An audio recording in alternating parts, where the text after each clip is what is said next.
దేవుని యొక్క అత్యంతమైన కృపను బట్టి ఈ ఆదివారము అనగా ఆగస్టు నెల 2వ తారీఖు ప్రభు యొక్క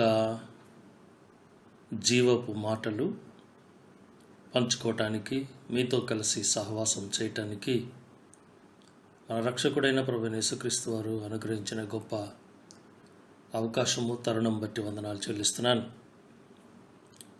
మిమ్మల్ని అందరినీ ప్రత్యక్షంగా దేవాలయంలో దేవుని మందిరంలో ఆరాధనలో కలుసుకోలేకపోతున్నందుకు చింతిస్తూ ఉన్నాను, బాధపడుతూ ఉన్నాను. అదే సమయంలో దేవుని వాక్యము కనీసం ఈ విధముగానైనా మీతో కలిసి పంచుకోవడానికి దేవుడిచ్చిన కృపను బట్టి దేవునికి కృతజ్ఞత చెల్లిస్తూ సంతోషిస్తూ ఉన్నాను. ప్రియమైన దేవుని సంగమా, మరి మన పరిసర ప్రాంతాల్లో కోవిడ్-19 పాజిటివ్ కేసెస్ ఎక్కువ అవుతూ ఉండటం చేత దేవాలయంలో ప్రత్యక్షపు ఆరాధన కొనసాగించలేక మరి ఆపి ఉన్నాము. ఆ విషయం మీ అందరికీ తెలియపరిచాం. మరి అందులో భాగంగా మనం ఈ దినము దేవుడు మనతో తన వాక్యం ద్వారా తన స్వరాన్ని మనకు వినిపించిన ఉన్నాడు. జాగ్రత్తగా విందాము. ఈ యొక్క కోవిడ్ కాలంలో లేక lockdown column, what ever it may be, ఈ పీరియడ్ అంతటినీ ప్రభుత్వం వారు కానీ బైబిల్ పరంగా కానీ చూసిన చీకటి దినాలు, పాండమిక్ డేస్ అని, లేకపోతే దుర్దినాలు అని, కష్టకాలమని ఆయా రకాలుగా మనం మాట్లాడుకుంటున్నాం, చెప్తూ ఉన్నాం. ఇది దినములు చెడ్డవిగా ఉన్నవి కాబట్టి మనం ఏం చేయాలా, ఎలా చేయాలా, ఏ విధంగా ఈ చెడ్డ దినాలను ఎదుర్కోవడానికి క్షేమకరమైనటువంటి పరిస్థితి ఏంటంటే ఇళ్లల్లో ఉండటం, ఒక షెల్టర్ కింద ఉండడము, రైట్ రౌండ్ కూడా వీలైతే కవర్ చేసి ఉండటం. అయితే మరి ఆ యొక్క పరిస్థితి మనకు అపవాది పెట్టినది అవనివ్వండి, లేకపోతే దేవుని ఉగ్రత అని అనుకోండి, ఏమైతే అవనివ్వండి, ఈ సమస్య బాధ ఎదుర్కొంటున్న భూమి మీద ప్రజలందరూ ఈ సమస్యను, రోదనను, వేదనను ఎదుర్కొంటూ ఉన్నాం. ఈ కష్టకాలంలో మరి ఉంటూ ఉన్నాం. సో ఈ కష్టకాలంలో కూడా మంచిగా ఉండటం, మనము క్షేమంగా ఉండటం, మన పరిధిలోని లేక మన ఎరుకల్లోను, మన లిమిట్స్లో మనం చేయగలిగినటువంటి మంచి పనులు దేవుని యొక్క కృపను బట్టి, వాక్యమును బట్టి, ఆయన సహాయంతో కొన్ని మనం చేస్తూ ఉండటం చేయాలి. అందుకు వాక్య నిదర్శనాలు కూడా మనం చూద్దాం, వాక్య రుజువులను కూడా మనం చూద్దాం. పరిశుద్ధ బైబిల్ గ్రంథంలో నుంచి ప్రభువైన యేసు క్రీస్తు వారు చెప్తున్న ఒక మాట యోహాను సువార్త 9వ అధ్యాయము 4వ వచనంలో ఈ విధంగా వ్రాయబడి ఉంది. పగలు ఉన్నంత వరకు ఆయన కార్యములు చేస్తూ ఉండాలట. పగలు ఉన్నంత వరకు నన్ను పంపిన వాని కార్యములు చేస్తూ ఉండాల.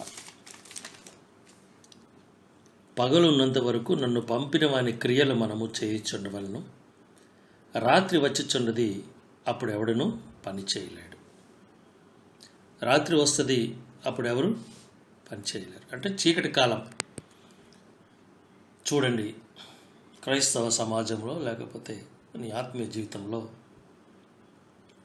ఈ దుర్దినాలు ఇంచుమించుగా మార్చి నెల, భారతదేశంలో మార్చి నెల 2nd వీక్ ఆ 3rd వీక్ నుంచి ప్రారంభించబడ్డాయి అఫీషియల్గా. సో ఈ దినాలన్నింటిలో కూడాను ఇదివరకు ఉన్నంత స్వేచ్ఛగా, స్వతంత్రంగా, సమాధానంగా, సంతోషంగా, సులువుగా మనము ఉండలేకపోతున్నాం, జీవించలేకపోతున్నాం.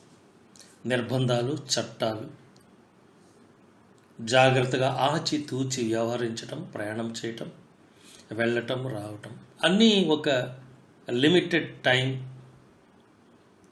ఒక లిమిటెడ్ డిస్టెన్స్, ఒక కొంతవరకు మాత్రమే. కానీ ఇది పూర్తి సమయము ఇదివరకులాగా స్వేచ్ఛగా స్వతంత్రంగా చేయడానికి అవ్వదు. అందుకు ప్రభు చెప్తున్నారు, పగలు ఉన్నంత వరకు మాత్రమే మనము దేవుని పనులు చేయగలుగుతాం. పగలు ఉన్నంత వరకు మాత్రమే దేవుని పనులు చేయగలుగుతాం. అంటే మనకి గడిచిన కొంతకాలం వరకు సువార్త చేయటానికి, ఉజ్జీవ సభలు పెట్టుకోవడానికి, స్వస్థతా కూటాలు పెట్టుకోవడానికి, ఇతర ఆత్మీయ కార్యక్రమాలు జరిపించుకోవడానికి దేవుడు అవకాశం ఇచ్చాడు. సమయం మన చేతిలో ఉండింది, మనకి అనుకూలంగా ఉండింది. మరి ఇప్పుడు ఆ పరిస్థితి లేదు. ఆఖరికి నిర్దేశించబడిన చట్టాలకు లోబడి ఉన్న దేవుని మందిరంలో, చట్ట ప్రకారంగా కట్టబడిన దేవుని మందిరంలో కూడా ఆరాధన చేసుకునే పరిస్థితి లేదు. ఎందుకు అనంటే ఈ వైరస్ వ్యాప్తి అలా ఉంది. అంటే ఈ చీకటి దినాల్లో ఉన్నాం. పేరుకి పగలే, పేరుకి this is day time. Sun కింద ఉన్నాం, సూర్యుని కిందే ఉన్నాం, సూర్యుని వెలుగులోనే ఉన్నాం. బట్ పరిస్థితి ఎలా ఉంది? చీకటి. బయటికి వెళ్ళకూడదు. తప్పనిసరి వెళ్ళవలసి వస్తే ఫేస్ మాస్క్ వేసుకోవాలా, నోస్ మాస్క్ వేసుకోవాలా, హ్యాండ్ గ్లౌజ్ వేసుకోవాలా, సరైన షూ వేసుకోవాలా. లిమిటెడ్ టైం బయటికి వెళ్ళి లిమిటెడ్ టైంలో వెనక్కి రావాలి. లిమిటెడ్ డిస్టెన్స్ మాత్రం వెళ్ళాలి. చీకటి దినాల్లోకి వచ్చేసాం. ఇప్పుడు చేయాలనుకున్నది చేయలేం, చేయాలనుకున్నవన్నీ చేయలేం, చెయ్యాలనుకున్నంత బాగా చేయలేం, చెయ్యాలనుకున్నంత పూర్తి సామర్థ్యం వినియోగించి చేయగలిగిన పరిస్థితి ఇప్పుడు లేదు. ఎందుకంటే చీకటి దినాల్లోనికి వచ్చేసాం. వెలుగు సమయం అయిపోయింది. పగలు ఉన్నంత వరకు నన్ను పంపిన వాని క్రియలు మనము చేయుచుండవలను. పగలు అనబడే సమయం దాటిపోయింది. మళ్ళీ ఎప్పుడు వస్తుందో తెలీదు, ఎవరికీ తెలీదు. అసలు వస్తుందో లేదో తెలీదు. అలాంటి పరిస్థితిలో, అలాంటి దుర్దినాల్లో మనం ఉన్నాం. చాలా విచారకరమైనటువంటి పరిస్థితి. అయితే ఒకసారి మనం పరిశుద్ధ బైబిల్ గ్రంథాన్ని చూసినప్పుడు అపోస్తల కార్యం గ్రంథంలో 3వ అధ్యాయము 12వ వచనం చూస్తే అక్కడ మన ప్రియులు, మన భక్తులైనటువంటి పౌలు మరియు పేతురు మరియు యోహానులు చూస్తుంటే, వాళ్ళని చూసినప్పుడు వాళ్ళిద్దరు 3వ అధ్యాయము 1వ వచనం చూస్తే, పగలు 3 గంటలకు ప్రార్థనా కాలమున పేతురును యోహాను దేవాలయమునకు ఎక్కి వెళ్ళిచుండగా పుట్టినది మొదలుకొని కుంటివాడిన ఒక మనుషుడు మోసుకొని పోబడిచుండెను. ఓకే, వాడు దేవాలయంలోనికి వెళ్ళువారిని భిక్షమట్టుకు కొందరు ప్రతిదినము వారిని శృంగారమును దేవాలయపు ద్వారమునొద్ద ఉంచుచూ వచ్చిరి. పేతురును యోహాను దేవాలయంలో ప్రవేశించబోనప్పుడు వాడు చూచి భిక్షమడుగుగా పేతురును యోహాను వాడిని తేర్చుచి మా తట్టు చూడుమనిరి. వాడు వారి యొద్ద ఏమైనా దొరుకునని కనిపెట్టుచు వారి యందు లక్ష్యముంచారు. అంతటా పేతురు, వెండి బంగారం నా ఇద్దరు లేవు, కానీ నాకు కలిగినదే నీకు ఇచ్చున్నాను, నజరుడైన యేసుక్రీస్తు నామమున నడుమని చెప్పాను. వాని కుడి చేయి పట్టుకుని లేవనెత్తను. వెంటనే వాని పాదములు చీలమండలను బలము పొందెను. వాడు దిగ్గున లేచి నడుచుచు గంతులు వేయచు దేవుని స్తుతించుచు వారితో కూడా దేవాలయంలోనికి వెళ్ళెను. వాడు నడుచుచు దేవుని స్తుతించుట ప్రజలందరూ చూచి శృంగారమును దేవాలయపు ద్వారమునొద్ద భిక్షము కొరకు కూర్చుండిన వాడు వీడేని గుర్తిరిగి వానికి జరిగిన దానిని చూచి విస్మయముతో నిండి పరవశులైరి. దేవునికి స్తోత్రం. పేతురు యోహానులు దేవాలయంలోనికి వెళ్తున్నారు. ఎప్పుడు అని అంటే పగలు, ఇంచుమించు 3 గంటలకు. పగలు 3 గంటలకు ప్రార్థనా కాలమున, ప్రార్థనా సమయము వచ్చింది. So John and Peter proceeding to the church, సమాజ మందిరంలోకి వెళ్తున్నారు, లేక దేవాలయంలోనికి వెళ్తున్నారు. వెళ్తుండేటప్పుడు అక్కడ కుంటివాడు ఉన్నాడు. అతను పుట్టుకతోటి నడవలేనటువంటి పరిస్థితిలో ఉన్నాడు. అతను పుట్టుకే అలాగ అవిటితనంగా ఉండింది. సో అతడు యథావిధిగా ప్రతి వారిని అడిగినట్లుగా వీరిని కూడా భిక్షం అడిగాడు. వీరు భిక్షం ఇవ్వటానికి మా దగ్గర అయితే ఏమి లేదు, కానీ ధనధాన్యాలు వెండి బంగారాలు లేవు, కానీ మాకు కలిగి ఉంది ఏదో నీకు ఇస్తామని చెప్పి స్వస్థతను ప్రభునామం పేరిట ఇచ్చారు. వాడు లేపారు, వాడు లేచాడు, సంతోషించి దేవుని స్తుతిస్తూ దేవాలయంలోనికి వారి వెంట వెళ్ళాడు. పగలు మనం ఆలోచన చేస్తే ఇంచుమించు 3 గంటలు, 3 అయింది, ప్రార్థనా సమయం. ప్రతి క్రైస్తవునికి మధ్యాహ్నం 3 గంటలు ప్రార్థనా సమయమా, నిద్రా సమయమా? నేను అనుకుంటాను ప్రస్తుత రోజుల్లో ఇది నిద్రా సమయం. బాగా మంచిగా నిద్రపోయే సమయం అది. 3 o'clock ఆఫ్టర్ లంచ్. ఎండ తీవ్రంగా ఉండి కొంచెం ఇంకా తక్కువ స్థాయికి వెళ్ళే సాయంకాలమునకు ముందు సమయం. 3 గంటలు అంటే అందరూ ఇంచుమించుగా అందరూ పడుకునే సమయం. అంటే ఆఫీసుల్లోనూ ఉద్యోగాల్లో పనుల్లో ఉండేవారు తప్ప ఎండ దగ్గర ఉండేవాళ్ళు. పూర్వకాలం నేను చూసినప్పుడు పగటిపూట స్త్రీలందరూ వారి వారి గృహాల్లో, నాకు తెలుసు, నేను చిన్నప్పుడు చూసిన జ్ఞాపకాలు ఉన్నాయి, స్త్రీలు 2-3 లేకపోతే ఒక్కరో వారి వారి గృహాల్లోనూ లేకపోతే వెరీ నెక్స్ట్ డోర్స్లోనూ కూర్చొని దేవుని వాక్యం చదువుతూ ముసుగులు వేసుకుని పాటలు పాడుతూ ఈ 3 గంటల టైంలో పురుషులు మరి పనులకి, ఉద్యోగాలకి, పొలాలకి వెళ్ళినప్పుడు స్త్రీలు ఇంటి దగ్గర కూర్చొని 3 గంటల టైంలో ఇంటి దగ్గర ఆ 3 గంటల్లో రమారమి 2 నుంచో 3 నుంచో 4 వరకు, 4:30 వరకు కూర్చొని పాటలు పాడుతూ ప్రార్థన చేసుకుంటూ సమయాన్ని గడిపేవారు. అందుకు అప్పుడు దినాలు అలా ఉండేవి. ఇటువంటి వ్యాధులు, రోగాలు, బలహీనతలు, తెగుళ్ళు వచ్చేవి కావు. ఎందుకంటే చాలా ఎక్కువ మంది, లేకపోతే కొద్దిమంది అన్నా బలమైన నిజాయితీతో కూడిన దేవుని యందు యథార్థత కలిగిన వారు ప్రార్థన చేస్తూ ఉండుట చేత వాళ్ళకి ప్రార్థన చెయ్యు అని ఎవరు ప్రోత్సహించి లేకపోతే బలవంతం పెట్టి ప్రార్థన చేయించిన ప్రార్థనలు కాదు. బలవంతాన్ని రండి రండి రండి అని దేవాలయానికో, గుడికో, ఉపవాస కూడికో రప్పించి చేయించిన ప్రార్థనలు కావేవి. స్వతహాగా వారి మట్టుకు వారు సమయాన్ని దినములో ఫ్రీ టైంను ఎంచుకుని ఏర్పాటు చేసుకుని 2-3 సహోదరులు, స్త్రీలు కూర్చొని ప్రార్థించే సమయం అది. వారి మట్టుకు వారుగా ప్రేరేపించబడి ఏ అంశాల గురించి ప్రార్థన చేయాలా అని ఆలోచన చేసి ఎవరి అవసరాలు ఏమున్నాయో తెలుసుకుని ప్రార్థనలు చేసుకునే సమయం. So God will listen definitely such prayers and he will answer also. Surely he will answer. So దేవుడు పగటి పూటను మాత్రమే మనము కార్యాలు చేయగలమన్నాడు.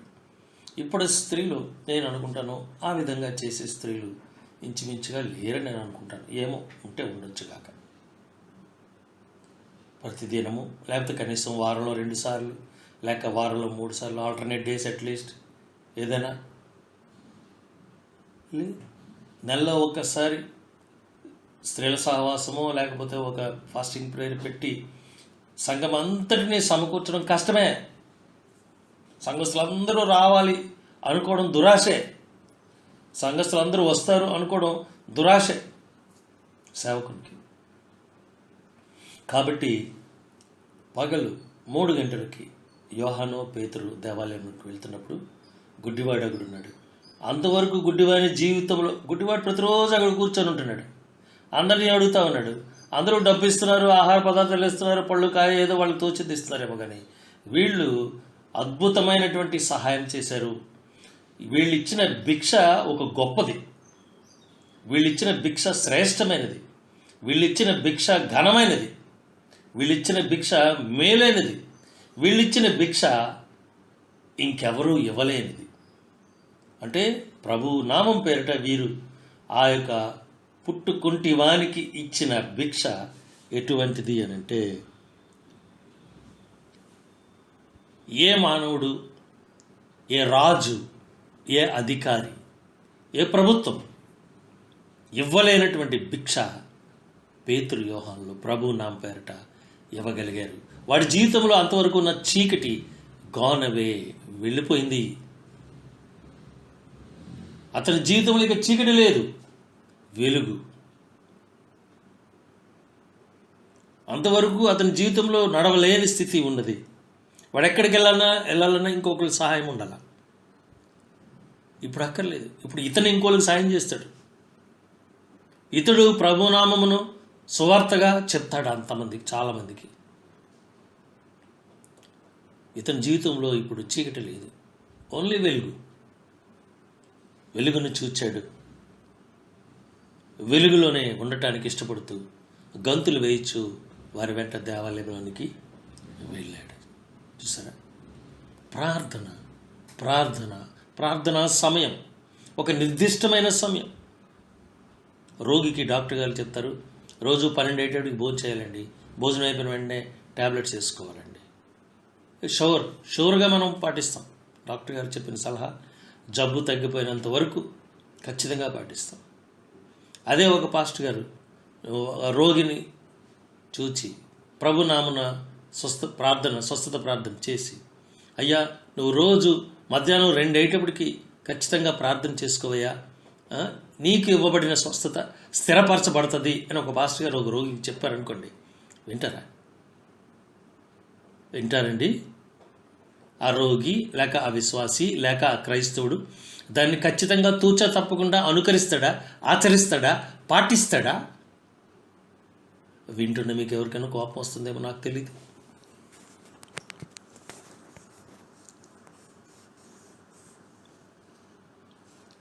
కావున ఆలోచన చేయండి.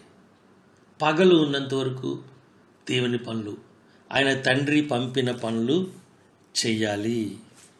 ప్రభువైన యేసుక్రీస్తు వారు ఈ మాట చెప్తున్నారు. పగలు ఉన్నంత వరకు ఆయన పంపిన పనులు చేస్తూనే ఉండాలి. ఇప్పుడు చేద్దామన్నా పగలు లేదు, అది రిస్ట్రిక్షన్ అయిపోయింది. పేరుకైతే పగలు ఉంది కానీ అది స్వేచ్ఛ లేని పగలు, స్వాతంత్రం లేని పగలు. ఎక్కడికైనా వెళ్దామని ఇప్పుడు ప్రభుత్వం లాక్డౌన్ ఎత్తేసినా, లిఫ్టింగ్ అప్ ద లాక్డౌన్ తీసివేసి 3.0 పెట్టిన సొంతంగా నీకు నువ్వే లాక్డౌన్ పెట్టుకునే పరిస్థితిలోకి వచ్చేసావు. ఎందుకంటే ప్రభుత్వానికి కూడా తెలుసు, చెప్పి ఎంతకని చెప్తాంలే, వాళ్ళ మట్టుకు వాళ్ళే తెలుసుకుంటారని వదిలేశారు. సో ఇప్పుడు లోకల్గా, స్థానికంగా ఎవరి మట్టుకు వాళ్ళే లాక్డౌన్ విధించుకుని తమ జాగ్రత్తలు తమ తీసుకుంటున్నారు. So you are free now. That means ఇంట్లో నువ్వు ఇప్పుడు ఖాళీగా ఉండే సమయం. సో ఇంట్లో నువ్వు ఖాళీగా ఉండే సమయంలో నువ్వు ఎంతసేపు ప్రార్థన చేస్తున్నావు? లాక్డౌన్ లేదు, కరోనా లేదు, ఉద్యోగానికి వెళ్తావు, పనికి వెళ్తావు, వ్యవసాయంకి వెళ్తావు, ఆదాయం కోసం వెళ్తావు, వ్యాపారానికి వెళ్తావు. You are busy now, you are free. ఒక పూటో ఒక రోజో ఇంట్లో ఉంటున్నావు. సో ఇదివరకటి కన్నా అధిక సమయం ఇంట్లో నువ్వు గడుపుతున్నావు, కుటుంబంతోనో, భార్యతోనో, పిల్లలతోనో, అదర్వైజ్ లోన్లీగానో. సో నీ ప్రేయర్ టైం ఎంత ఈ దినం? ఈ కరోనా పోవడానికి, నువ్వు కరోనా భూమి మీద నుంచి తొలగించబడాలని ఎంతవరకు నువ్వు ప్రభు సన్నిధిలో ప్రార్థన చేస్తూ ఉన్నావు? ఈ యొక్క కుంటివాని యొక్క జీవితంలో నుంచి ఆ చీకటి వెళ్ళిపోవాలని యోహాను పేతురులు ప్రార్థన చేయగా ఆయనకు స్వస్థత వచ్చింది. ఆయనకు స్వస్థత వచ్చినట్లుగా మనం వాక్యంలో చూస్తాం. అదేవిధంగా మనం విధంగా దినములో సమయాన్ని, గంటలను మనం ఆలోచన చేస్తే, మనం చూస్తే మత్తయి సువార్త 20వ అధ్యాయము 5వ వచనం.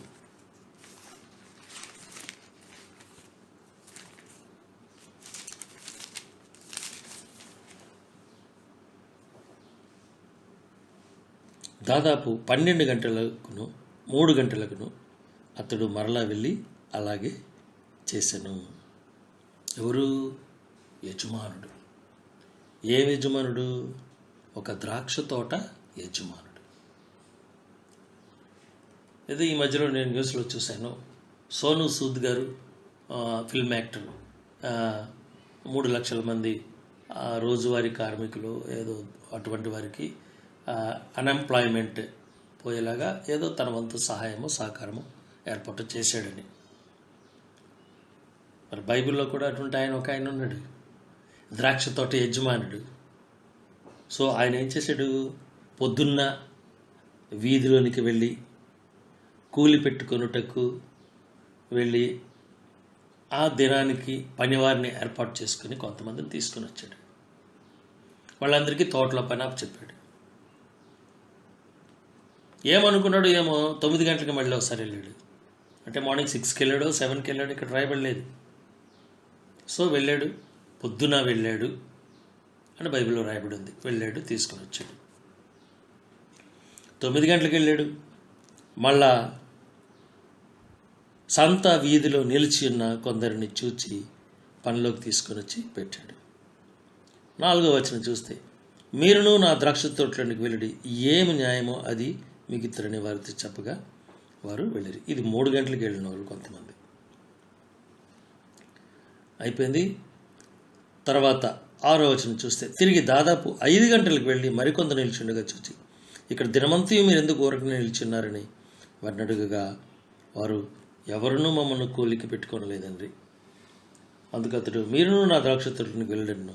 సాయంకాలం అయినప్పుడు ఆ ద్రాక్ష తోట యజమానుడు తన గృహ నిర్వాహకం చూచి పనివారిని పిలిచి, చివర వచ్చిన వారు మొదలుకొని మొదట వచ్చిన వారి వరకు వారికి కూలి ఇవ్వమని చెప్పారు. 1 డే ఎంత ఇవ్వాలని అనుకున్నాడో, లేకపోతే మొట్టమొదట మార్నింగ్ 7కి వచ్చిన వాళ్ళకి లేకపోతే 6కి వచ్చిన వాళ్ళకి ఎంత ఇద్దామని అనుకున్నాడో ఆ కూలి సేమ్ అందరికీ ఇచ్చేసాడు, తగ్గింపులు హెచ్చింపులు లేకుండా.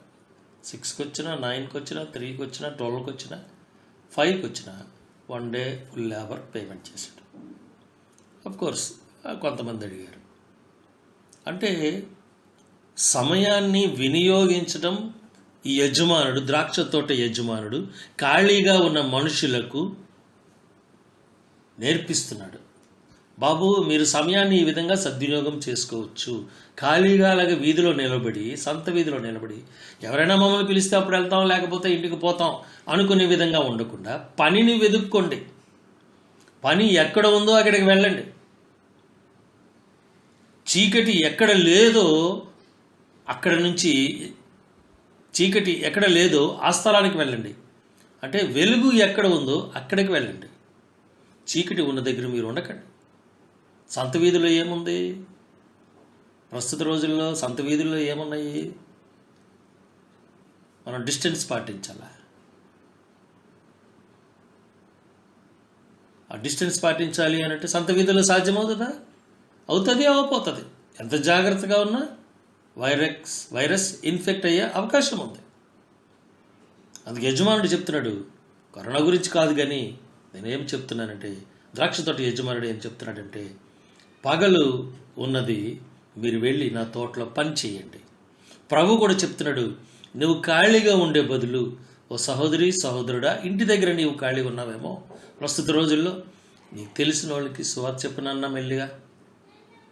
ప్రస్తుత రోజుల్లో నువ్వు వీధుల్లోకి వెళ్ళి సువార్త చెప్పే పరిస్థితి లేదు. ఎందుకంటే ఈ కరోనాని ఇతరత్ర బోల్డ్ ఉన్నాయి మనకి ఆటంకాలు. సో పక్కింటి వాళ్ళకి చెప్పు, ఇంట్లో నీకు దేవుని, నీ ఇంటిలో నీ కుటుంబంలో ప్రభుని ఎరుగని వారికి నీ మాటలు చెప్పు, నీ సాక్ష్యం చెప్పు, నువ్వు పొందిన మేలు చెప్పు, నీ బంధువుల్లో వాళ్ళకి చెప్పు. ఫోన్లో గంటల తరబడి వాళ్ళతో వీళ్ళతో ఏదో మాట్లాడుతూ ఉంటావు.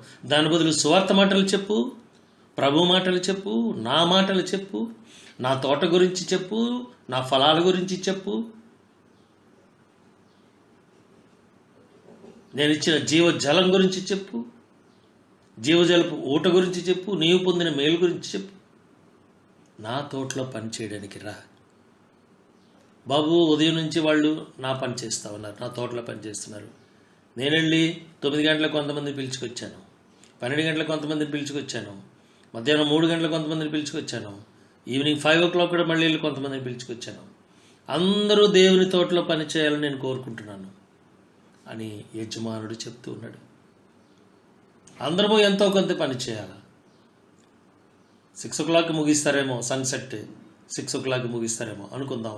సో 5 to 6 చేశారు వాళ్ళు. ఆ 1 hour చేసిన ప్రభు వారి యొక్క ఫలము లేకపోతే వారి జీతము తగ్గించలేదు. మధ్యాహ్నం 3 గంటలకు వచ్చారు అంటే ఇంచుమించు 3 hours చేశారు, వాళ్ళ జీతము తగ్గించలేదు. అదేవిధంగా మార్నింగ్ 6కి వచ్చారు లేక 7కి వచ్చారు, అప్పటి నుంచి పని చేస్తున్న వారికి జీతము తగ్గించలేదు. వాళ్ళకి ఇస్తానన్నది ఇచ్చేసాడు. కాబట్టి తక్కువ సమయం పనిచేసి అదే జీతం పొందుకున్న వారి నుంచి నీవు అసూయ చెందవద్దు అని దేవుడు స్పష్టంగా మనకి తెలియపరుస్తూ ఉన్నాడు. కాబట్టి సమయాన్ని సద్వినియోగం చేసుకోవాలను. సమయాన్ని సద్వినియోగం ఏ విధంగా చేసుకోవాలన్నది ఈ ద్రాక్ష తోట యజమానుడు మనకి స్పష్టంగా తెలియపరుస్తూ ఉన్నాడు. మన రక్షకుడైన ప్రభువైన యేసుక్రీస్తు వారు సిలువ వేయబడిన సమయం ఎంత చూస్తే మార్కు సువార్త 15వ అధ్యాయము 25వ వచనం చదువుదాము.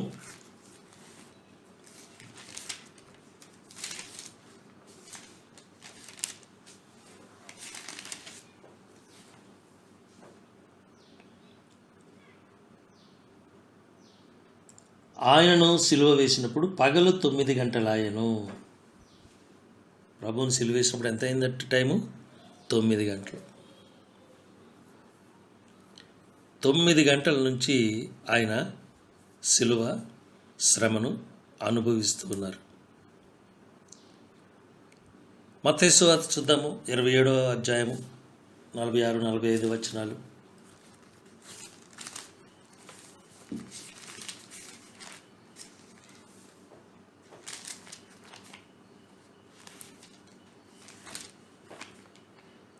మధ్యాహ్నం మొదలుకొని 3 గంటల వరకు ఆ దేశమంతటా చీకటి కమ్మెను. ఇంచుమించు 3 గంటలప్పుడు యేసు ఏలి ఏలి లామా సబక్తాని అని బిగ్గరగా కేక వేశాను. సరే, మధ్యాహ్నం మొదలుకొని అంటే ఇంచుమించు 12 గంటలు. 9 గంటలకు సిలువ వేస్తే 12 గంటల వరకు సిలువ శ్రమలో ఉండి 12 గంటల నుంచి ఆయన శ్రమను చూచి ప్రకృతి విలపిస్తూ ఉంది. తండ్రి అయిన దేవుడు ప్రభుకి ఈ మిషన్, ఈ పని అప్పగించిన ఆయన కూడా మనసులో నొచ్చుకోకుండా ఉంటారు అని నేను అనుకోట్లా. నా సొంత ఆలోచన సుమా. ఆయన కూడా మనసులో భూమి మీద ప్రజలందరికీ ఈయన సిలువ శ్రమ ద్వారా, ఈయన చిందించిన పరిశుద్ధ రక్తం ద్వారా భూమి మీద ప్రజలందరికీ వారి వారి పాపముల నుంచి విడుదల అని తండ్రి అయిన దేవునికి తెలిసినా ఆయనే ఆ పనిని, ఆ పద్ధతిని కుమారుడైన యేసుక్రీస్తు ప్రభు వారికి అప్పగించిన మనసులో ఆయన బాధ పడకుండా ఉంటారని, నొచ్చుకోకుండా ఉంటారని నేను అనుకోవట్లేదు. అందుగురించి తన బాధను ప్రకృతి ద్వారా వ్యక్తపరిచారేమో అనిపిస్తుంది నాకు. ఆ దేశమంతా చీకటి కమ్మెను. మధ్యాహ్నం మొదలుకుని ఇంచుమించు 12 గంటల నుంచి మధ్యాహ్నం 3 గంటల వరకు ఆ దేశమంతా చీకటి కమ్మెను. ఇంకా ఏమేమి జరిగాయో మనందరికీ తెలుసు. బండల బద్దలాయి, భూమి కంపించింది, దేవాలయపు తెర పైనుంచి క్రింది వరకు చినిగింది. ఇవన్నీ మనకు తెలుసు. నిర్దేశించబడిన సమయం తండ్రి అయిన దేవుడు కుమారుడైన యేసుక్రీస్తు ప్రభు వారికి ఏ రోజు ఏ సమయమున ఏమి చేయాలా, ఏమి జరుగుతుంది, ఏ విధంగా నీవు దానికి లోబడి నడుచుకోవాలని విషయాలన్నీ చెప్పి పంపించారు. ఆ విధంగా కుమారుడు భూమి మీద సమస్తమును నెరవేరుస్తూ ఉన్నాడు. మరి నీ ప్రభు, నీ దేవుడైనా నీ రక్షకుడైన యేసుక్రీస్తు ప్రభు నీకు అప్పగించిన పనిని నీవు అదేవిధంగా సమయపాలన చేసి, అంటే పంక్చువల్గా దేవుని పనిని లేకపోతే ప్రభువారు నిర్దేశించిన పనిని ఆ విధంగానే ఆ నిర్ణీతమైన సమయాల్లో చేయగలుగుతూ ఉన్నావా, చేస్తూ ఉన్నావా అని ఈ యొక్క ఉదయకాల సమయమున పరిశుద్ధాత్మ దేవుడు నిన్ను అడుగుతూ ఉన్నాడు. నువ్వేం చేస్తున్నావు? కొర్నేలి భక్తుడి గురించి మనకు తెలుసు. కొర్నేలి భక్తుడిని మనం చూసినప్పుడు అపోస్తల కార్యం గ్రంథంకి వెళ్దాం మళ్ళీ ఒకసారి. ఆయన ఏం చేశాడు? 10వ అధ్యాయం 3వ వచనం చూస్తే అదిగోండి, పగలు ఇంచుమించు 3 గంటల వేళ దేవుని దూత కొర్నేలిని దర్శించిన సమయం. ఎక్కడ చూసినా మధ్యాహ్నం 3 గంటలకి, ప్రతిదినము మధ్యాహ్నం 3 గంటలకి. కొంతమంది ఏదో చెప్తారు, ఏదో మంగళవారం మంచిది కాదు, శనివారం మంచిది కాదు, ఏదో ఏదో చెప్తా ఉంటారు. It's not car like that. దేవుడు అనుగ్రహించిన ప్రతి దినం మంచిదే. ప్రార్థనా సమయం ఏదేనంటే మధ్యాహ్నం 3 గంటలు. నేను మా చర్చిలో 1-2 స్త్రీలు ప్రస్తుత రోజుల్లో కూడా కొంతమంది గృహదర్శనాలకు వెళ్ళినప్పుడు మధ్యాహ్నం ఒకవేళ పొరపాటున వెళ్తే ఆ 3 గంటల టైం అరౌండ్ 3 o'clock అయితే మట్టుకు వాళ్ళు ప్రార్థనలు చేసుకుంటుండడం నేను చూసి వెనక్కి వచ్చేసిన సంఘటనలు కూడా ఉన్నాయి. వాళ్ళు ప్రార్థన చేసుకున్నారు, వ్యక్తిగతంగా వాళ్ళు మోకరించి వాళ్ళ గృహాల్లో వాళ్ళు చక్కగా ప్రార్థనలు చేసుకుంటుండగా నేను చూసి ప్రార్థన చేసుకునేటప్పుడు వాళ్ళకి నేను మళ్ళీ ఎందుకు డిస్టర్బ్ చేయడం, వెనక్కి వచ్చేసిన సంఘటనలు ఉన్నాయి. 3 గంటలకి కొర్నేలి ప్రార్థన చేసుకుంటుండగా దేవుని దూత వచ్చి దర్శించి అతని యొక్క ఆశను నెరవేర్చింది. ఈ 10వ అధ్యాయం 9వ వచనం చూస్తే, మరునాడు వారు ప్రయాణమై పోయి పట్టణమునకు సమీపించినప్పుడు పగలు ఇంచుమించు 12 గంటలకు పేతురు ప్రార్థన చేయుటకు మిద్ది మీదకి ఎక్కాడు. ఇక్కడ పేతురుకి విజన్, దర్శనం వస్తుంది. కొర్నేలి ఇంటికి వెళ్ళాయా బాబు అని. 12 గంటలకి ప్రార్థనకి పేతురు ప్రార్థనకి వెళ్తుంటుండగా 3 గంటలకి ఆయనకు దర్శనం వచ్చింది, కొర్నేలి గారికి. ప్రార్థనా సమయం మనం చూస్తే ఒక నిర్ణీతమైనటువంటి సమయాలు ఉన్నాయి, ఖచ్చితమైన సమయాలు దేవుని యొక్క ఏర్పాటు ప్రకారంగా ఉన్నట్లుగా మనం గమనిస్తూ ఉన్నాం. సో కొర్నేలి యొక్క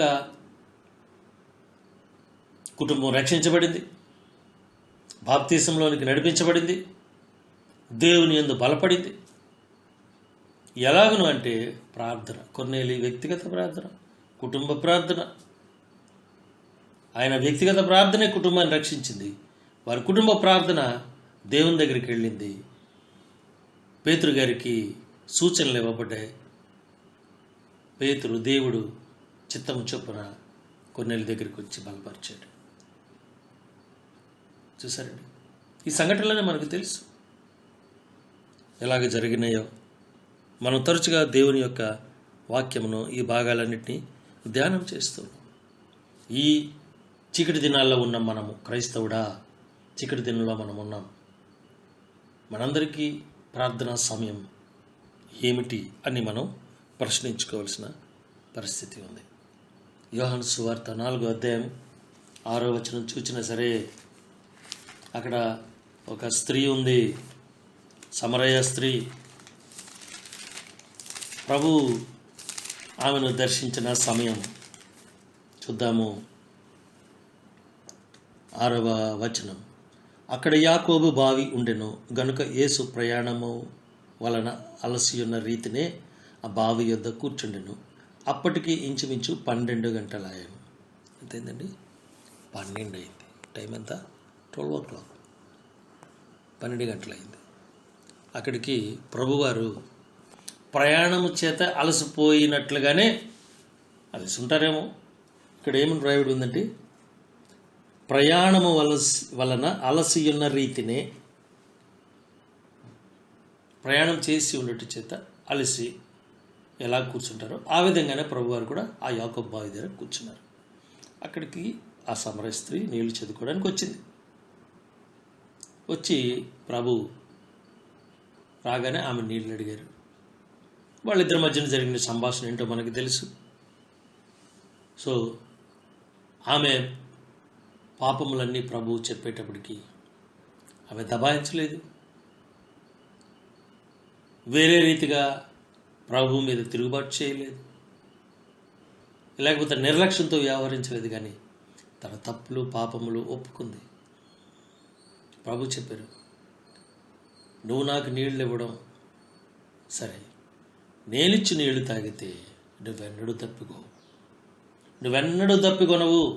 నేనిచ్చి నీళ్లు తాగితే. అఫ్కోర్స్ ఇప్పుడు నేను నీకు నీళ్ళు అడిగాను, నువ్వు నాకు నీళ్ళు ఇస్తావు, సమరయునైనా యూదునైనా ఏదో విధంగా నీళ్ళు ఇస్తావు, తాగుతాను. కానీ దాహం వేస్తుంది. మళ్ళా తాగేస్తుంది కొంత సమయానికి. నేనిచ్చి నీళ్లు తాగితే ఇక నీకు దప్పిక ఉండదు. నీ జీవితంలో సమాధానమే, సంతృప్తే, సంతోషమే, ఆనందమే. నీ జీవితంలో మార్పు, నీ జీవితంలో మేలు, ఉపకారం. ఎందుకంటే నేను ఇచ్చిన నీళ్లు నీ హృదయాన్ని శుద్ధీకరిస్తాయి. డాక్టర్ గారు సలహా ఇస్తారు, ఏదో అజీర్ణంగా ఉంది, లేకపోతే ఇంకేదో ఒంట్లో సరిగ్గా నీళ్ళు ఎక్కువ తాగవయ్యా, నీళ్ళు ఎక్కువ తాగవయ్యా అంటారు. రోజుకి 8 లీటర్లు నీళ్ళు తాగాలి, 6 లీటర్లు నీళ్ళు తాగాలంటారు. ప్రభు ఇచ్చిన నీళ్లు ఎంత తక్కువ తాగినా ఎక్కువ తాగినా నీ హృదయాన్ని శుద్ధీకరిస్తుంది. నీ హృదయంలో ఉన్న మలినాలను పోగొడుతుంది. మనసులో ఉన్న మలినాలను, కలుషములను పోగొడుతుంది, శుద్ధీకరిస్తుంది. ఆ నీళ్లలో ప్రభు యొక్క పరిశుద్ధ రక్తం కనపడకుండా కలపబడింది. కాబట్టి నీ హృదయానికి స్వస్థత వస్తుంది, నీ మనసుకు స్వస్థత వస్తుంది, నీ ఆత్మకు స్వస్థత వస్తుంది, నీ తలంపులకు స్వస్థత వస్తుంది, నీ టోటల్ శరీరానికి స్వస్థత వస్తుంది. ఈ స్త్రీ ఆ విధంగా స్వస్థత పొందింది. ఎప్పుడు అంటే మధ్యాహ్నం 12 గంటలకు వెళ్ళింది. ఎందుకంటే ఎవరు ఆ బావి దగ్గర ఉండని సమయం. ఎందుకంటే ఈమె వెలివేయబడింది అంటారా అని స్త్రీ, మొదలగు కారణాలన్నీ ఉన్నాయి. అవన్నీ అప్రస్తుతం. కానీ వీళ్ళు ఎవరు లేని సమయంలో బావి దగ్గరికి వెళ్ళి నీళ్ళు తెచ్చుకోవడానికి వెళ్ళింది. చక్కగా ప్రభుతో మాట్లాడింది, రక్షణ పొందింది. తిరిగి సంతోషంగా తన ఇంటికి వచ్చి తన గ్రామస్తులందరికీ, తన ఊరి వారందరికీ రక్షణలోనికి నడిపించగలిగింది. దేవునికి స్తోత్రం. కాబట్టి ఇటువంటి గొప్పవైన కార్యాలు మనము చూస్తూ ఉన్నాం. పగలు ప్రార్థన చేయటం, పగలు ప్రార్థనలో ఎంత శక్తి ఉందో, అదేవిధంగా నిర్దేశించబడిన సమయంలో చేయబడిన ప్రార్థనలో ఇంకెంత శక్తి ఉంటుందో. ఉద్యోగానికి టైంకి వెళ్తావు, ఓకే, మార్నింగ్ 7 o'clockకి నువ్వు నీ డ్యూటీలో పంచుకొట్టాలా, లేదా బయోమెట్రిక్ వేయాలా, ఓకే, పర్ఫెక్ట్గా టైంకి వెళ్తావు. You are very much punctual in your duties. వెరస్ దేవుని సన్నిధిలో ప్రతిదినము ఒక సమయాన్ని నిర్ణయించుకుని ఆ నిర్ణయించబడిన నిర్ణీతమైన సమయంలో దేవుని సన్నిధిలో మోకరించగలుగుతున్నావా? దేవుని సన్నిధికి, ప్రార్థనకు, ఆత్మీయ జీవితంలో నీవు లోకరీత్యైన ఉద్యోగానికి ఇచ్చినంతటి ప్రాధాన్యత ఇవ్వగలుగుతున్నావా? కంపేర్ చేసి చూసుకో.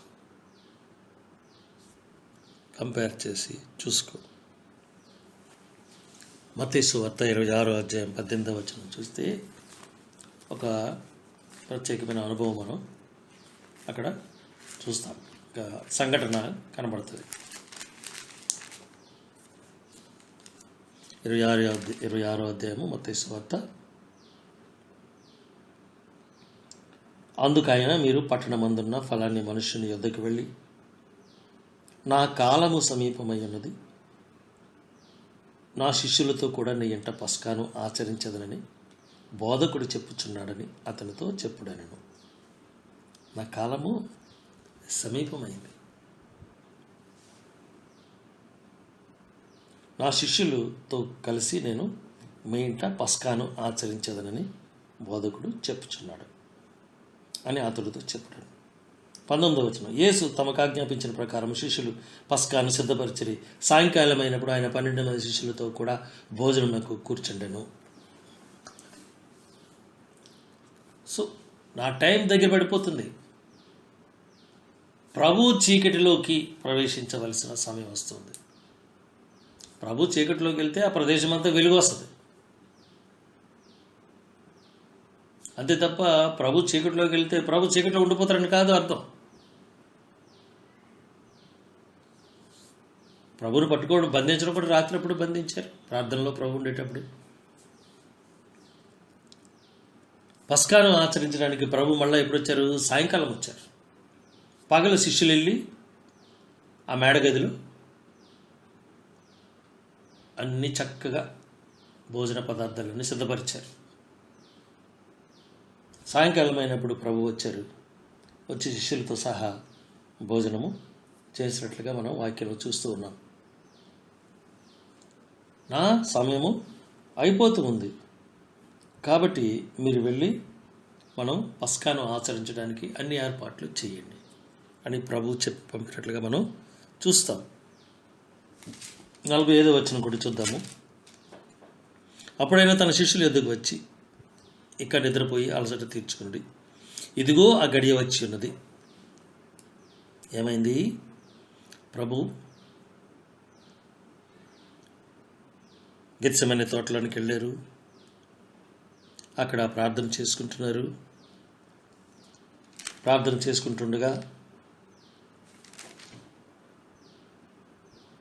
శిష్యులని కూడా ప్రార్థన చేయమని చెప్పారు. అయితే వారు ప్రార్థనలో ఉండలేకపోయారు ఎక్కువ సమయం. ప్రభు ఆయన వారిని మరలా విడిచి వెళ్ళి ఆ మాటలే చెప్పుచు 3వ మారు ప్రార్థన చేసెను.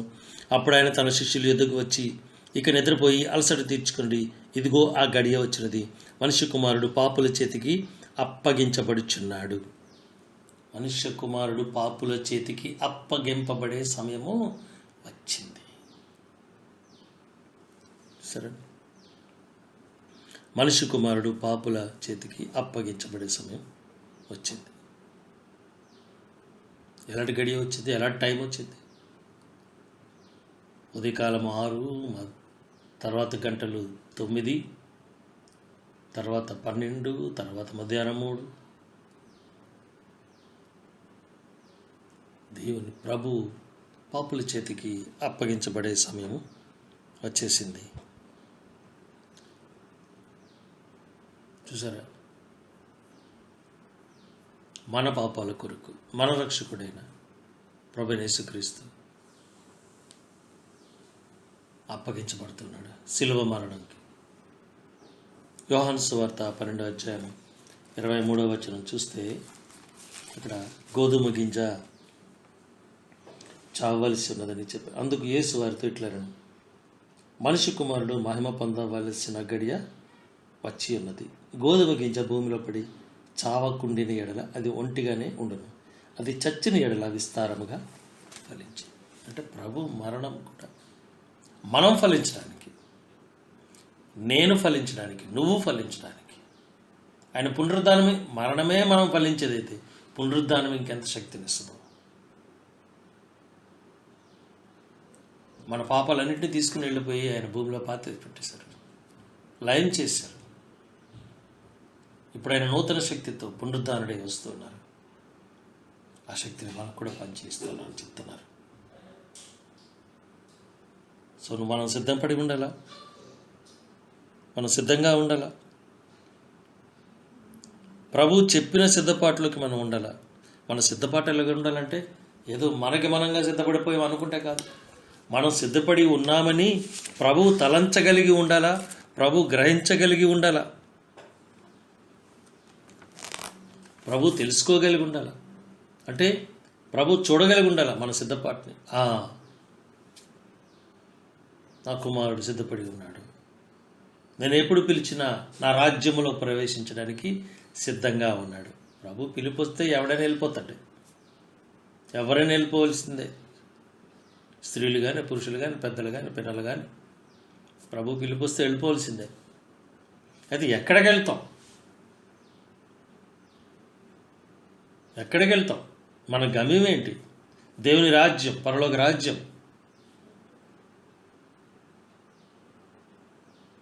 అందులోకి వెళ్ళడానికి సిద్ధంగా ఉండాలి. మనం అందుకొరకు మనం సిద్ధపడి ఉండాలి. మన సిద్ధపాటు దేవుని రాజ్యంలోనికి వెళ్ళడానికి యోగ్యంగా ఉండాలి. పరలోక రాజ్యంలో ప్రవేశించడానికి యోగ్యత కలిగి ఉండాలి మన సిద్ధపాటు. అంతేగాని సిద్ధపడ్డామంటే ఏదో మంచి బట్టలు వేసుకున్నాం, లోకరీతి అయిన సిద్ధపాటు కాదు. అదేవిధంగా ఏదోలాగా సిద్ధపడి ఉన్నాం, వెళ్ళిపోతాం, ప్రభు పిలుపు చాలు చనిపోతాం, వెళ్ళిపోతాం అంటే ఎక్కడికి వెళ్తావు? Are you sure? ఆ ప్రశ్న ఉండకూడదు. Yes, sure, definitely I will go to the kingdom of God. నిత్యరాజ్యంలో నేను ఖచ్చితంగా వెళ్తాను అని చెప్పగలిగే గొప్ప నమ్మకం, దృఢ నిశ్చయత మనం కలిగి ఉండాలి, నీవు కలిగి ఉండాలి.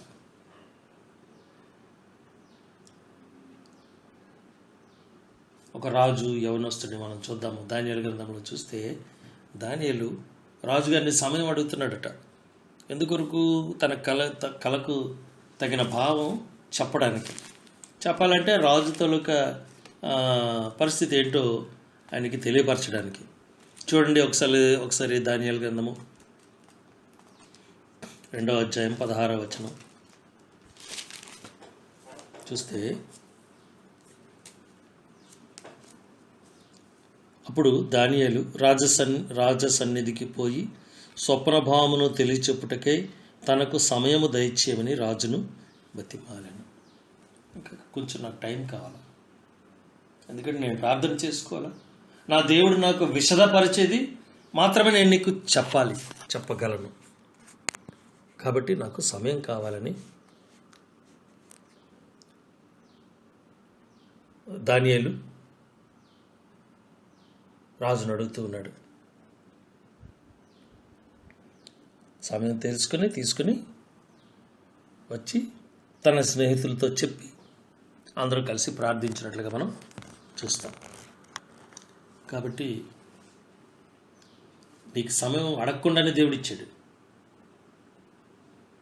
రాజుని అడిగి సమయం తెచ్చుకున్నాడు దానియేలు గొప్ప భక్తుడు మనకు తెలుసు.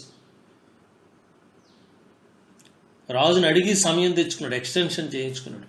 బాబు నాకు కొంచెం టైం ఇస్తే నేను వెళ్ళి ప్రార్థన చేసుకుని విషయం ఏంటో తెలుసుకుని నీకు చెప్తాను. కానీ ఇక్కడ నువ్వు అడగకుండగానే సమయం దేవుడు నీకు ఇచ్చాడు. మరి ఆ సమయాన్ని నువ్వు సద్వినియోగం చేసుకుంటున్నావా? పేతురుకి యోహానికి సమయం ఇచ్చినప్పుడు వారు ప్రార్థన చేసుకున్నారు. కొర్నేలికి సమయం ఇచ్చినప్పుడు అతను ప్రార్థన చేసుకున్నాడు, అతని కుటుంబాన్ని ప్రార్థన చేసుకున్నాడు, రక్షణ పొందేశాడు. పేతురుకు సమయం ఇచ్చినప్పుడు వెళ్ళాడు, కుంటివాడిగా ఉన్నవాడికి అవిటివాడిగా ఉన్నవాడికి స్వస్థత ఇచ్చాడు. పేతురు ప్రార్థన చేసుకునేటప్పుడు మరలా ప్రార్థన చేసుకునేటప్పుడు వెళ్ళాడు, కొర్నేలికి రక్షణలోనికి నడిపించాడు, బాప్తిజం ఇవ్వగలిగాడు. సమర స్త్రీ సమయానికి ప్రభు దగ్గరికి వచ్చింది. 12 గంటల అయ్యేటప్పటికి ప్రభుతో మాట్లాడింది. ప్రభు మాటల్లో ఉన్న ఆ యొక్క జీవాన్ని గ్రహించింది, మనసులో చేర్చుకుంది. నేను చేసినవన్నీ నాతో చెప్పినవాడు, ఇదిగో ఈ మెస్సయ్య, ఈయనే మెస్సయ్య కదా, మనం ఎదురు చూస్తున్న మెస్సయ్య ఈయనే కదా, రండి మీరు కూడా వినండి ఆయన మాటలు, మీరు కూడా మేలు పొందండి అని తనతో పాటు తన ఊరి వారందరికీ రక్షించుకోగలిగింది. దానియేలు రాజు ఏం చెప్పాడు? దీనికి భావం చెప్పకపోతే వాళ్ళకి మరణశిక్ష అన్నాడు. దానియేలు సమయం అడిగి పొంది సమయాన్ని తెచ్చి ప్రార్థన చేసి తన స్నేహితులతో పాటు అక్కడ ఉన్న అనేక మంది జ్ఞానులను, ఆ దేశంలో ఉన్న అనేక మంది జ్ఞానులకు కూడాను అతను మరణాపాయం నుంచి తప్పించినట్లుగా మనం గమనించగలుగుతాం. చివరిగా మనం ముగించుకు ముందు దేవుడు మనల్ని ఉద్దేశించి ఏం మాట్లాడుతున్నాడో చూద్దాము. జెఫన్యా గ్రంథము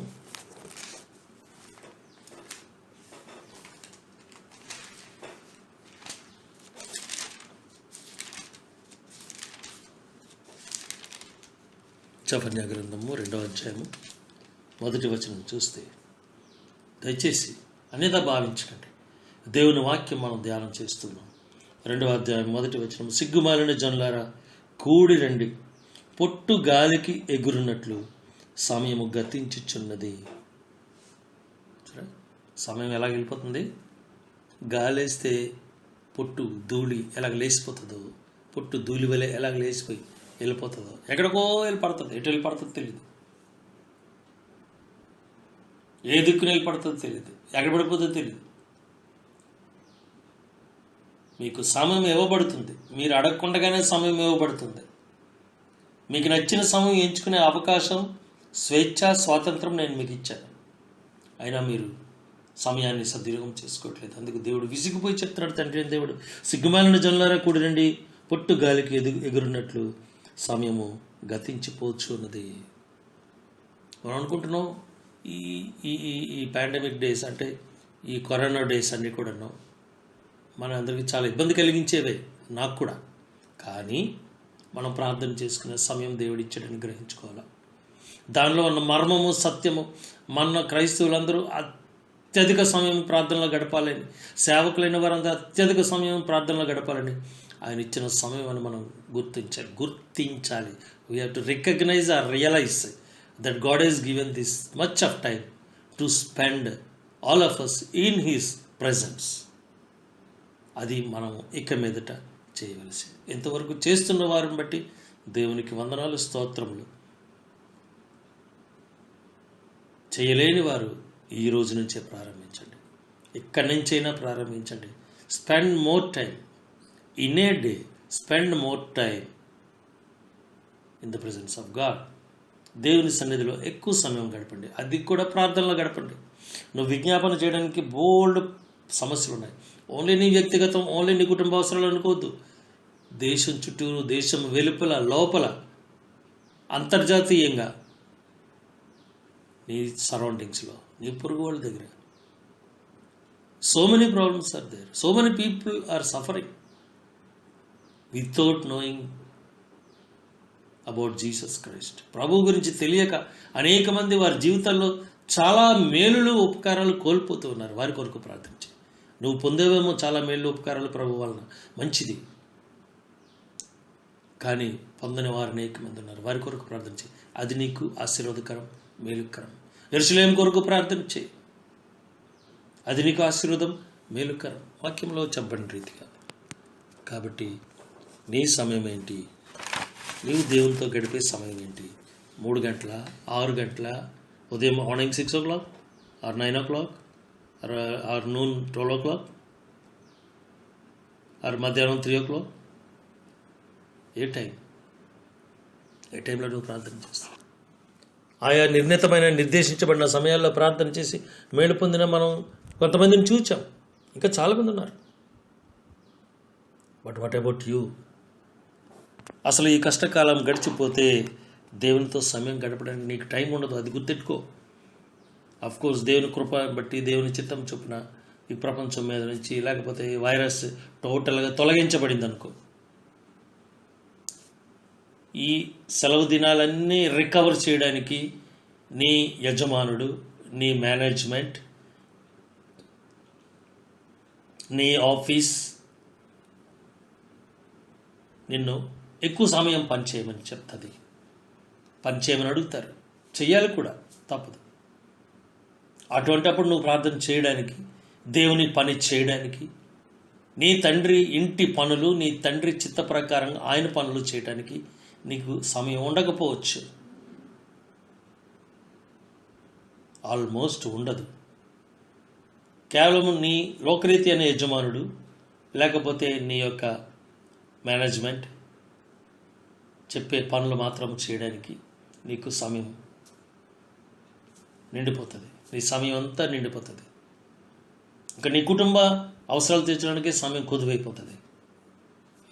ఈ రోజులు దేవుని చిత్తం చొప్పున ఈ కరోనా కాలం అయిపోయిన తర్వాత అయిపోతాయి. ఈ కోల్పోయిన పని దినాలన్నిటినీ రికవర్ చేసుకోవడానికి ప్రతి యజమానుడు ప్రయత్నం చేస్తాడు, ప్రైవేటు వారు కానీ, ప్రభుత్వం వారు కానీ. ఆ ప్రయత్నంలో నీవు ఖచ్చితంగా ఎక్కువ సమయం గడపాల్సి ఉంటుంది పని కోసం. 8 గంటలు చాలదు, 12 గంటలు చేయవలసి ఉంటుంది, లేదా 10 గంటలు చేయవలసి ఉంటుంది, లేకపోతే 14 గంటలు చేయవలసి ఉంటుంది, లేదా 16 గంటలు చేయవలసి ఉంటుంది. ఈ కోల్పోయిన వ్యాపారమో లేకపోతే ఆ పనులన్నీ రికవర్ చేయడానికి ఎక్కువ సమయం గడపాల్సి ఉంటుంది. అప్పుడు నీకు సమయం ఉండదు. నువ్వు దేవుని పని చేయడానికి, లేదా దేవుని వాక్యం చదువుకోవడానికి, దేవాలయానికి రావడానికి, ఆరాధనకి అటెండ్ అవ్వడానికి నీకు ఇంకా సమయం ఉండదు అప్పుడు. So take care, be careful. సమయాన్ని సద్వినియోగం చేసుకో. Whoever you may be, నువ్వు పెద్దవాడివా, చిన్నవాడివా, వయసులో ఎంత వయసు, లేకపోతే స్త్రీవా, పురుషుడా, it is not the thing. మేము ఇళ్ళ దగ్గర ఉండే ఆడవాళ్ళం కంటే పర్లేదు అనుకోవద్దు. అప్పుడు నీకు ఇంకెన్ని పనులు తగులుతాయో, ఎన్ని బాధ్యతలు అప్పగించబడతాయో. సో సమయాన్ని సద్వినియోగం చేసుకో. చివరిగా ముగించుకునే ముందు, పగలు ఉన్నంత వరకు నిన్ను పంపిన వారిని వారి పనులు చేయడానికి, నీ రక్షకుడైన యేసుక్రీస్తు ప్రభు పనులు చేయడానికి నీవు సిద్ధంగా ఉండు. నిన్ను నీవు సిద్ధపరచుకో. ప్రభు పిలుపు వస్తే ఆయన రాజ్యంలో ప్రవేశించడానికి తగిన రీతిగా సిద్ధపడు.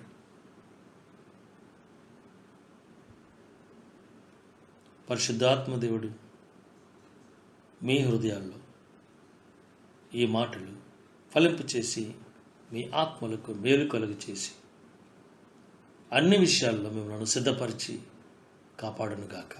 ఆమేన్. God bless you.